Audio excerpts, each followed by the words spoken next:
Hi, I'm Dan Weedin. Welcome to another edition of Weedin Unleashed. It's been a couple of weeks since we've been on.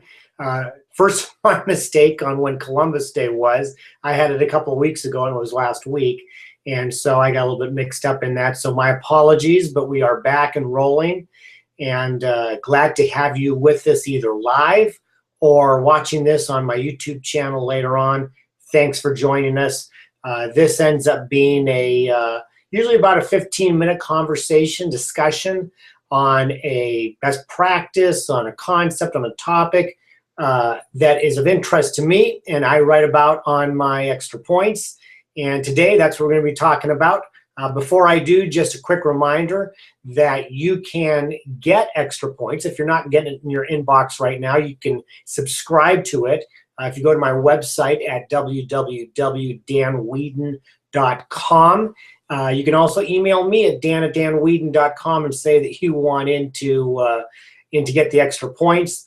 You can also know about this event, not only through there, but if you're connected to me through Google, through Facebook, through Twitter, one of those places, it'll show how to get on here every week.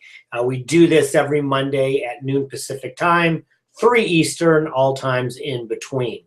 And today, talking a little bit about college football. If any of you out there are college football fans, undoubtedly you've seen the crazy ending, the highlight of the crazy ending to the Michigan State-Michigan game that was held at the University of Michigan in their stadium called the Big House. And it's a heated rivalry, as you can imagine, in state, and they're nearby to each other. And of course, Jim Harbaugh is the new coach at Michigan, so it's a big deal. Michigan State's had a good football program. In fact, they're ranked number 7, or they were, and Michigan was ranked 12. So it was a big game, and it was close. And it came down to the very end. There was 10 seconds left. For those of you who didn't see it, 10 seconds left. Michigan's got a lead. I think it's a 4-point lead at least, because a field goal wouldn't have helped Michigan State. All they have to do on 4th down, all they have to do is snap the ball to the punter and punt it away. It was 4th down for them. And a punt goes in the air somewhere around 3, 4, 5 seconds. So quite frankly, even with just a regular punt, Michigan State can take over the ball probably somewhere about 80 or 90 yards away with maybe 3 or 4 seconds left. And so all you got to do is punt the ball. And the snap goes back. It's a little low, but it's in the punter's hand where he drops it. And instead of just trying to falling on the ball, which would have still probably given them the victory, given Michigan the victory, he tries to make a play, tries to pick it up and to punt it, and in so doing, it bounces crazily in the air into the waiting arms of a Michigan State player who runs it in for a touchdown. Now, granted, the time ran out, so if somebody had tackled him, Michigan still would have won. It was kind of like, again, one of the craziest plays. I've been watching college football for 40 years or so. One of the craziest plays I've ever seen to end a game. And so Michigan State wins. And so, I like watching Twitter, and I like watching, all the journalists talk about it after the game. And everybody, the media and all the people who are sitting comfortably on their couches are saying, well, the punter should have done this. If he had only done this, he only had one job, and on and on. And then later that night, I'm watching my own college team, the University of Washington Huskies, playing a game, and we had a wide receiver drop an easy catch for a touchdown, and all you had to do is catch the ball. All of a sudden, it really dawned on me. All of us are saying to these people who are actually athletes, all you have to do is do this. All you have to do is catch the ball. All you have to do is fall on the ball. All you have to do is whatever. And it carries on into professional sports and the NFL on Sunday, and baseball and golf and whatever sport you're talking about. All you have to do is do this. Well, it's really easy for us to do sitting later on in the comfort of our own chair, having never played the game. I mean, the extent of my football playing days was junior high football. I'm in no position to tell somebody who's in college, how to get something done. I'm just not there. It's part of being a fan, yes, but when you look at it from a larger perspective, it's ridiculous. Everybody who's blaming these poor kids for the guffaws they made on the field, we couldn't even get there.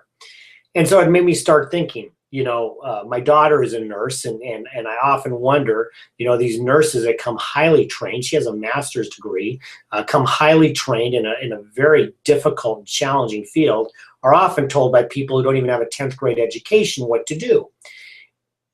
Think about this in your career, in your profession. Who are you listening to, or to whom are you listening to?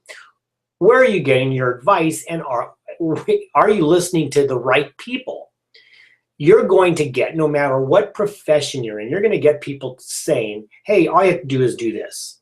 All you have to do is make this change. You'd be better if you spoke this way.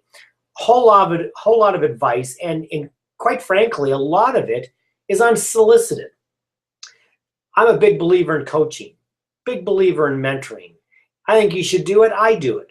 But I choose who I talk to. I talk to somebody who's been there and done that, or is doing it, has done it, has experience to do it, and is capable and really great at giving me advice and suggestions on how to improve myself. That I'm all for. What I'm not all for are people who will tell you, oh, you're doing this wrong. And you never asked them to help you. And not only that, they've never been in a position that you're in, and they may have never have done what you're trying to do. And so, too many times we listen to people like that. We take their advice, we take it to heart. We oh, your website shouldn't look like this. And they've never had a website in their life. Or, you shouldn't speak in this manner. You're doing things from a distracting manner when you're speaking up on stage, and they've never spoken to an audience, or the ones they have, they've done it for free. They've never been paid to do it, yet you are. So make sure that you're listening to the right people. And I see I've got questions coming up here. Dave, thanks a lot. Good reminder for anybody else out there. If you've got questions or comments, go to the blue bar on the side and ask your question. So I think it's very important. Coaching, mentoring, picking people who you choose to help you because they've had experience, they've got the talents, they've done what you want to do. That's important. But listening to people, even probably in a lot of offices, the co-workers are the ones giving the unsolicited advice. Maybe not the sales manager who's been there and done that, or the president and CEO who's been there and done that, or the person who's your direct supervisor and trainer who's done that. But it might be the person who's sitting across the hall in another cubicle telling you, well, why would you listen to them? So it's really important in your business career to be thoughtful and intentional about whom you're listening to. You should listen to people that you believe have your best interest at heart, who are going to give you the tough love when it's needed, who's going to give you encouragement when that also is needed, but who have experience in doing what it is that you want to do, whether it's speaking, whether it's writing a book, whether it's consulting, whether it's sales, whether it's being a CEO. All of those people you need to have some level of expertise that you trust what they're telling you, and then you hire them and then you listen to what they say. But if this is somebody that just like us football fans sitting saying, hey, that's easy, all you had to do is this, why aren't you smart? I can't believe you do that. Well, it's not so easy when you're actually out there. So that's my 2 cents for this. That's your advice, and listen to this. Here's a great example. Just what I'm doing right now is that I'm giving you advice, but you've chosen to come on here and to watch this.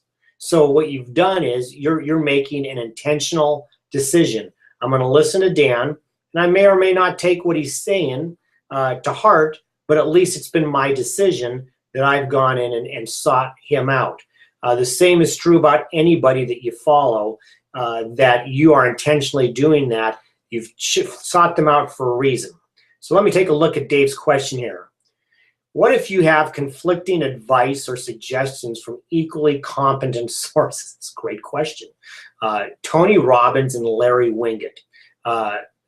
For those of you out there, I'm guessing that most people watching this will know who both Tony Robbins and Larry Winget are. Two completely different personalities.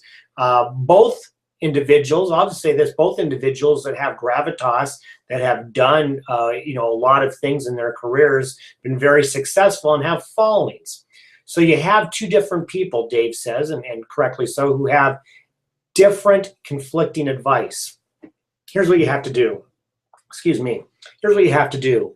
You have to decide to whom you're most closely aligned in your business, in your personality, and in your overall experience.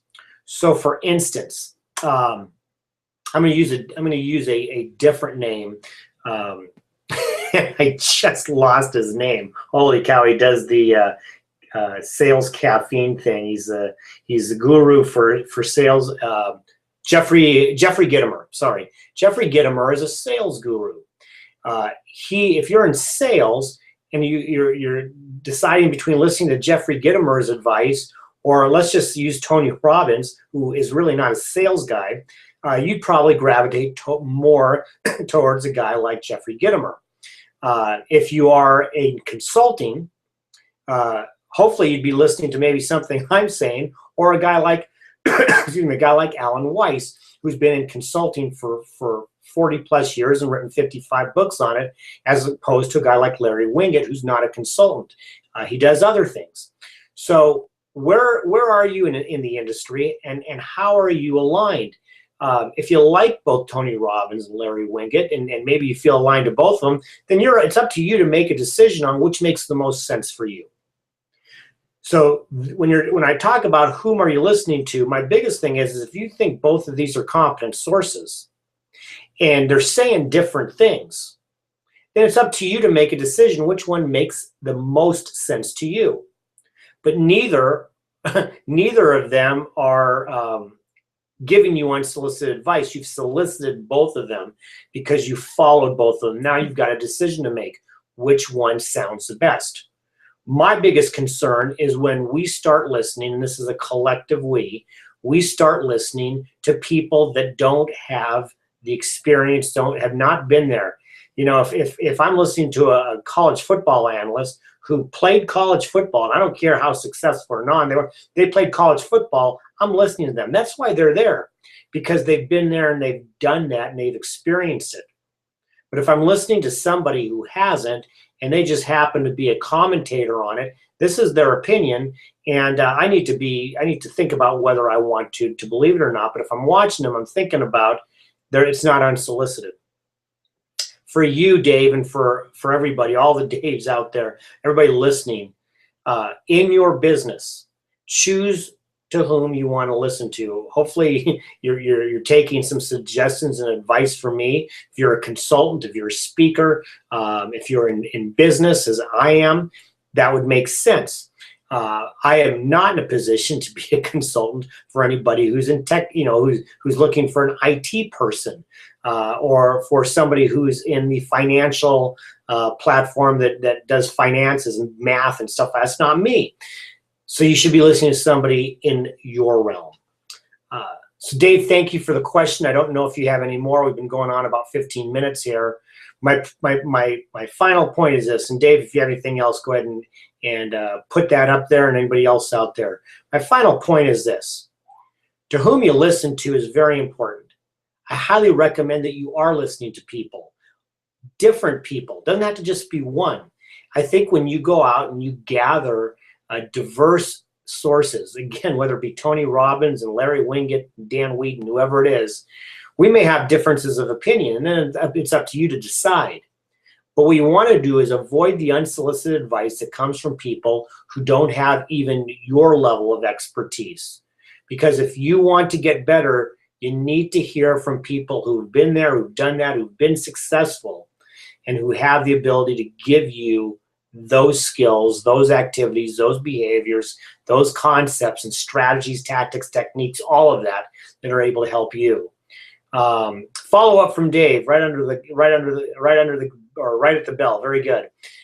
If you're getting started, how would convince someone to, if you're just getting started in consulting or in speaking, how would you convince someone to listen to you? Very good question, Dave. You got great questions today. How you might convince somebody to listen to you is to be, well, I guess it depends on what it is. If you're talking about marketing, it's one thing. If you're talking about a one-on-one situation where you're in a sales situation, that's another. Let me talk about both.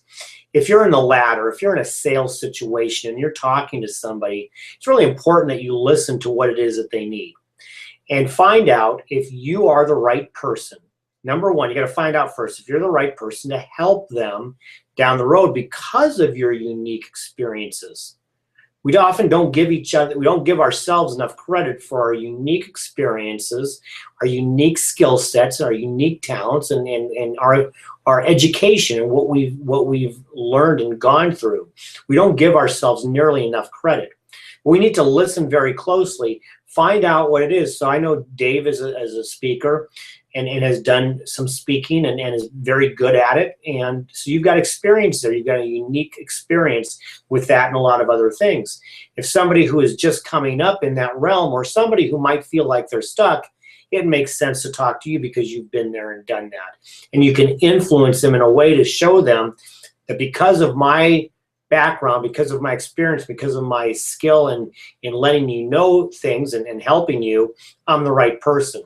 In your marketing, you have to, in your website, in your intellectual property creation, in everything that you put out there, you've got to give value that is intriguing, that's new, that's unique to you, and that is going to attract people who want what you have done.